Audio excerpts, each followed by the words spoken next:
बिस्मिल्लाहिर्रहमानिर्रहीम, अस्सलाम वालेकुम। ये आपका अपना डिजिटल प्लेटफॉर्म है। मैं तारिक मतीन हूँ। इस वीडियो में यहाँ मैं जो मौजूद हूँ कराची में, एक बार फिर आप देख सकते हैं गाड़ी में बैठकर मैं ये बात कर रहा हूँ आपसे, क्योंकि सोशल मीडिया पे मामला बहुत वायरल था राना उज़ैर का। अभी राना उज़ैर के मामले पर बात करेंगे तफसील के साथ। साथ ही मियाँ नवाज शरीफ साहब की एक तस्वीर जिसे मैंने सोशल मीडिया पर पोस्ट भी किया, वो वायरल हो रही है, उस तस्वीर पे बात करेंगे। और इसके साथ साथ जनरल बाजवा के समधी साबिर हमीद, जिन्हें आमतौर पर साबिर हमीद मिट्ठू भी कहा जाता है, उन्हें क्लीन चिट मिल गई है। तो साबिर हमीद साहब के मामले पर भी इस वीडियो में हम बात करेंगे। सबसे पहले बात राना उज़ैर की, लेकिन उससे पहले आपसे दरखास्त कि अगर आप चाहें तो अलग न्यूज़ को सब्सक्राइब करें, शेयर करें, सपोर्ट करें। बहुत शुक्रिया, आप ये कर भी रहे हैं। बेल आइकॉन को प्रेस करें। चाहें आप तो मुझे भी सब्सक्राइब कर सकते हैं, घंटी बजा दीजिए, मैं हाजिर हो जाऊंगा। जब जब हाजिर होऊंगा आपको पता चल जाएगा। अब इस वीडियो के मौजूआत की बात। राना उज़ैर ये एक नौजवान यूट्यूबर हैं, सरगोधा से इनका ताल्लुक है।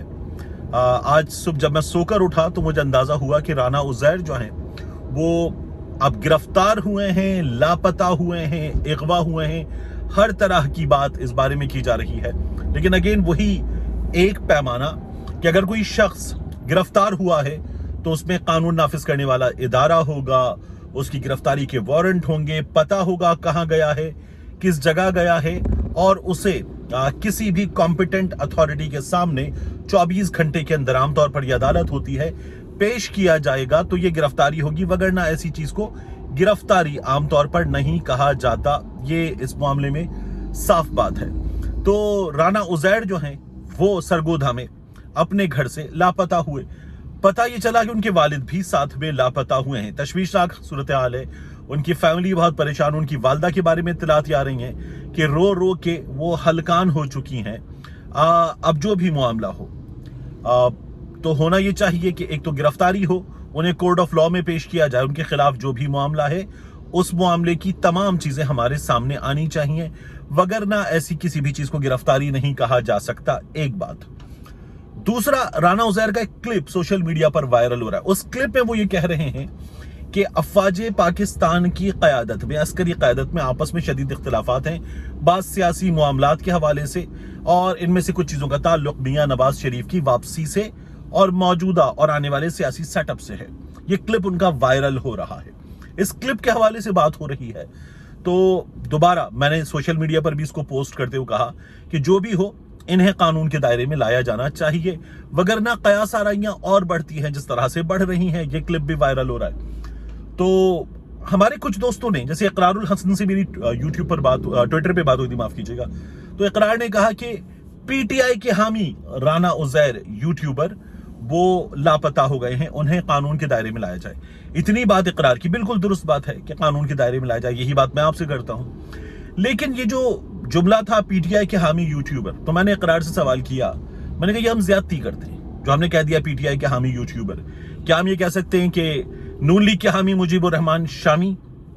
नहीं कह सकते, इसलिए कि हम लिहाज करते हैं ना कि शामी साहब बुजुर्ग हैं, शामी साहब बड़ा नाम है, शामी साहब का एक अरसा हो गया है सहाफत में, तो हम खुद को वो लिबर्टी नहीं दे पाते जो हम राना उज़ैर के मामले में दे लेते हैं। इमरान रियाज खान के मामले में तो बहुत से लोग बुग़्ज़ रखते हैं, उसकी कामयाबियों से जलते हैं, तो वो भी उसको ये वाली लिबर्टी कि वो एक सहाफ़ी अपनी राय भी रख सकता है, जो दुरुस्त समझे वो बात कर सकता है, नहीं देते।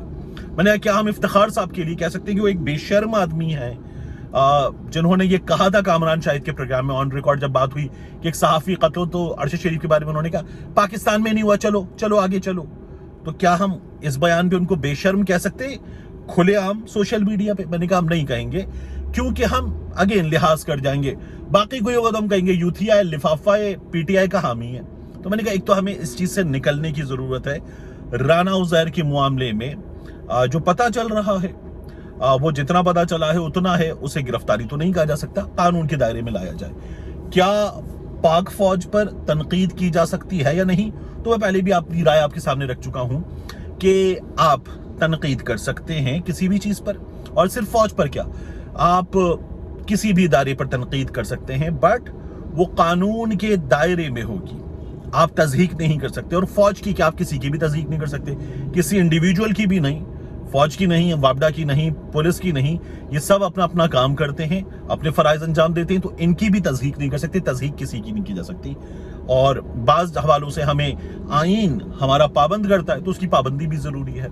ये एक आसान सी चीज़ है, इसका ख्याल रखना ज़रूरी है। और तनकीद के हवाले से तो डीजी ISPR साहब ने कहा था, हम तनकीद को वेलकम करते हैं। तो तनकीद की जा सकती है, मगर हर तनकीद की, चाहे वो किसी एक शख्स पर ही क्यों ना हो, हुदूद और क़ुयूद होती हैं, उनका ख्याल रखना ज़रूरी होता है। And you have to have grounds to do the criticism, तो वो ग्राउंड्स आपके पास होने चाहिए। एक बात। अब आ जाइए दूसरी खबर की जाने। मियां नवाज शरीफ साहब की एक तस्वीर वायरल हो रही है। मियां नवाज शरीफ साहब ने एक बड़ा उजला और शानदार सा भारी भरकम कुर्ता पहना हुआ है, उसके ऊपर शॉल है, मियां साहब आसमानों की तरफ कहीं देख रहे हैं, रोशनियां आ रही हैं, और मियां साहब के हाथ में एक किताब है। बज़ाहिर ऐसा लग रहा है कि मियां साहब जो है वो कुरान पाक हाथ में लेकर मियां साहब मसीहा बनकर आ गए हैं। तो मुझे पहले तो ऐसा लगा कि मियां साहब शायद कोई रमजान ट्रांसमिशन करने जा रहे हैं, और उस रमजान ट्रांसमिशन का जो है वो कोई प्रोमो वगैरह का क्लिप आ गया है। दूसरी बात, मैंने उस तस्वीर को जूम इन करके देखा, और वो मैंने ट्विटर पे आप जाके देखी, मैंने पोस्ट भी की कि क्या सोच के किया गया, क्योंकि उस तस्वीर को जूम इन किया तो कुछ समझ में नहीं आ रहा कि उस तस्वीर में बज़ाहिर मियां साहब के हाथ में जो किताब मुक़द्दस है वो कुरान पाक है या नहीं, या क्या है, कुछ भी समझ में नहीं आ रहा। तो एक बात। फिर दूसरा, ये मियां नवाज शरीफ साहब की जमात का इस्लामिक टच है।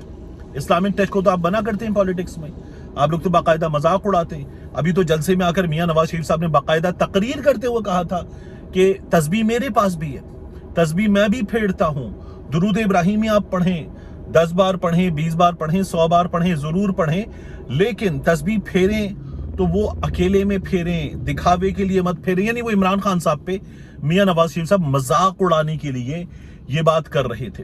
तो फिर इस तरह की पोस्ट के साथ, इस तरह की चीजों के साथ जो कुछ आप कर रहे हैं, उसकी जस्टिफिकेशन कहां से बनेगी, कैसे बनेगी, इस बात का कोई एक जवाब तो होगा।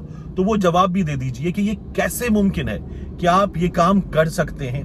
इस बात की एक अदद जस्टिफिकेशन चाहिए। आखिर में general Bajwa, general retired Bajwa, साबिक आर्मी चीफ, उनके समधी का मामला, साबिर मिट्ठू का मामला, साबिर हमीद, उन्हें FIA ने समन किया था। बताया था कि आपके इतने मुल्की अकाउंट्स हैं, इतने गैर मुल्की फॉरेन करेंसी अकाउंट्स हैं, आपकी मुल्क से बाहर जायदादें हैं, मुल्क के अंदर जायदादें हैं, आपके जो इस वक्त एसेट्स हैं ये आपकी इनकम से मेल नहीं खाते, जितनी आपकी इनकम है उतने उससे ज्यादा आपके असासे हैं, तो इसको जस्टिफाई कीजिए। और 23 तारीख को FIA ने उन्हें समन किया था।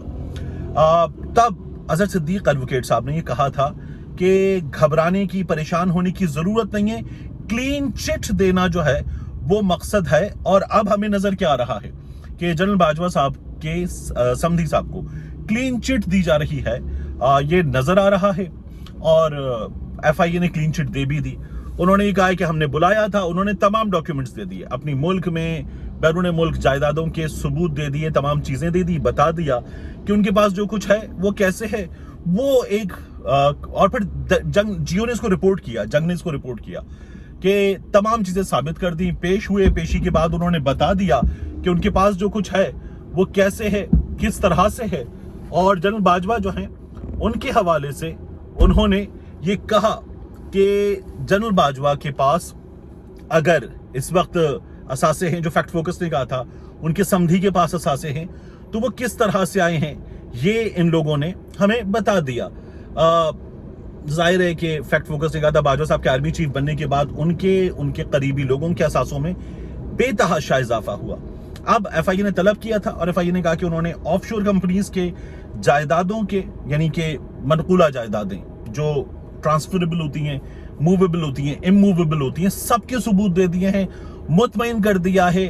जियो ये लिख रहा है कि फैमिली सोर्सेज के हवाले से पता चल रहा है कि ऑनरेबल बिजनेसमैन है, बिजनेस में एक अरसे से हैं और अपना नाम बनाया है, अपने असासे बनाए हैं, और इन असासों को बनाने की जस्टिफिकेशन वो FIA के सामने देने में कामयाब हो गए हैं। ये उनकी सूरत हाल है, इसके सिवा तो कुछ भी नहीं। तो उनको क्लीन चिट जो है वो हमारे हुक्काम ने इस वक्त दे दी है, उनका मामला साफ कर दिया है। यही होता किसी आम आदमी का मामला, यही होती FIA, तो एक पेशी में इस तरह से सफाई होती नहीं होती। جب یہ معاملہ پہلی بار سامنے آیا تھا، فیکٹ فوکس سٹوری لائی تھی، تو اسحاق ڈار صاحب جو ہے انہوں نے کیا یہ تھا کہ جو ٹیکس ڈپارٹمنٹ کے آفیشلز ہیں ان کے خلاف کارروائی کی گئی تھی. اسی طرح سے جو احمد نورانی ہیں ان کے خلاف ہمارے ہاں پرچے ہوئے، شاہد اسلم جنہوں نے اسٹوری کی تھی ان کے خلاف ہمارے ہاں پرچے ہوئے. لیکن جنرل باجوہ صاحب کی ٹیکس لیک کی تحقیقات ہوئی، ٹیکس ٹھیک کی تحقیقات نہیں ہوئی، ڈیٹا لیک کی تحقیقات ہوئی، ڈیٹا ٹھیک کی تحقیقات نہیں ہوئی. اور صابر حمید مٹھو صاحب کو جو کلین چٹ ملی ہے، اس سے یہ کلین چٹ جو ہے وہ باقیوں پر بھی اپنا امپیکٹ لے کر جاتی ہوئی نظر آ رہی ہے. ملتے ہیں انشاءاللہ آپ سے اگلی ویڈیو میں.